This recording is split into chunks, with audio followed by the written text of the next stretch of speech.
ఈరోజు JD foundation ద్వారా మేము ఇక్కడికి రావడం జరిగింది. గతంలో మేము స్కూల్స్లో కిచెన్ గార్డెన్ అని, సీడ్ బాల్స్ అని, మరియు ప్లాస్టిక్ అవేర్నెస్ ప్రోగ్రామ్ చాలా స్కూల్స్లో చేసి ఉన్నాము. ఈరోజు ముఖ్య ఉద్దేశం ఏంటంటే, మనం స్కూల్లో ఎక్కువగా వాడేది బుక్స్, తర్వాత పెన్స్.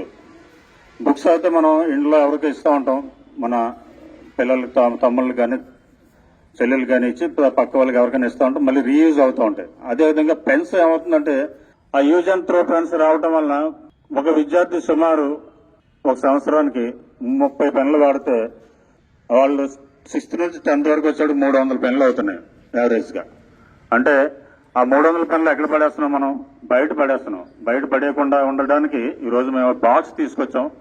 దీంట్లో డిపాజిట్ చేయండి, తర్వాత మేము తీసుకెళ్ళి అవి రీసైకిల్ వాళ్ళకి ఇస్తాం. అవి వాళ్ళ తర్వాత వాళ్ళు ఏమన్నా మీ స్కూల్ నుంచి ఎక్కువ పెన్స్ వస్తే మీ స్కూల్కి మాత్రం మేము ఫౌండేషన్ తరఫున ఏదో ఏర్పాటు చేస్తాం. డెఫినెట్ గా ప్లాస్టిక్ అనేది ఏది బయట పడేయకుండా మనం అలవాటు చేసుకోవాలి. చెదారం డైరెక్ట్ గా డస్ట్బిన్కి వెళ్ళి డస్ట్బిన్ నుంచి యార్డ్కి వెళ్తే మంచిది.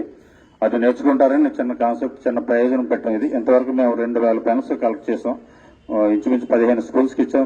చాలా స్కూల్స్ రావాల్సి ఉంది, కలెక్ట్ చేయవలసి ఉంది రిటర్న్.